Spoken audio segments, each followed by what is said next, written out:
Well, folks, this week I've had the sleeves well and truly rolled up. We've been into it again, defending local government, doing what the LGAQ was designed for 124 years ago. We've been in there fighting about the Triple C's attempts to do away with the so-called Trad amendments and not require any prosecution to prove that there was intent in a criminal offence. We've made all sorts of overtures. We have spoken to many people. We've made a further submission. We're able to gain the support of former Attorney Generals, retired judges, all nature of people in the legal fraternity. And we just simply haven't stopped there. We've been in the trenches, a bit like the old footy days when we were at the bottom of the ruck. You know who your friends are when you're trying to protect that ball from the other side.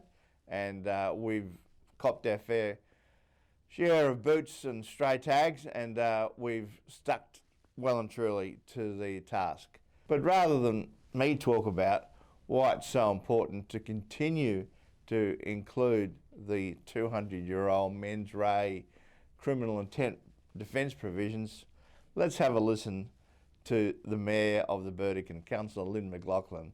And before I go, great to see so much rain around the state, fantastic, and we had a very successful first waste forum for the year. Over to you, Lynn. It was horrendous. I cried for a week. I was feeling like this person who had done something so bad.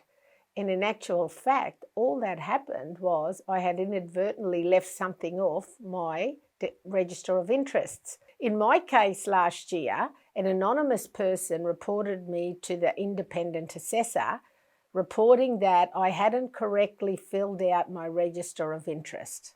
So firstly, I was in shock when I received the letter, and then when I checked, I did see that what the accusation was true, and worked with the independent assessor to say I did leave it off there. I had put it in my income.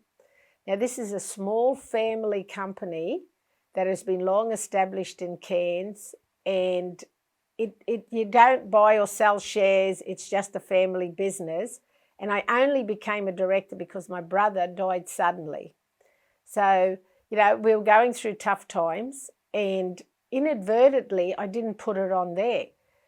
And so then started this horrendous few months of just awful feeling. And, after I finished crying for a week, then I decided I needed to do something because this was not right. This is unjust. And, there was no risk to council, no cost to council, no gain for myself or the company. The company has no business in the Burdekin. The company doesn't transact with anyone in the Burdekin. And very importantly, at no stage did I intend to deceive anyone or did I intend to lead anyone astray. Well, it was an oversight. And what makes it more interesting, that when I talked to the independent assessor, she said that if I was still on the company, I could have just adjusted my forms. But because the company had dissolved, well, then I was charged, and this is like at least 12 months earlier. But if I was still on it, I could have just fixed up my paperwork. Well, I can't understand, firstly, why the Triple C would ask for this, because it's against all the legal practices that happen anywhere in any legal system. And if they looked at my case, how could they go to sleep at night thinking that I belonged in a jail?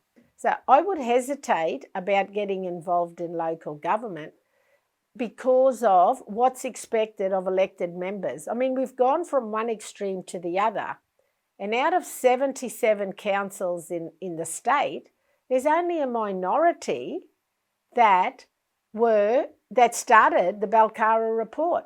So, here we are always going to the lowest denominator. We go and find the worst performing and make rules for them when the majority of people are good, hard-working, honest representatives doing the best they can for their community.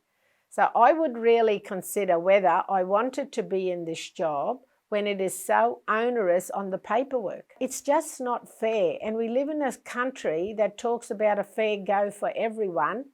And people who are legislating, this isn't fair and it isn't common sense and it isn't what the average Queenslander expects you to be doing or legislating for.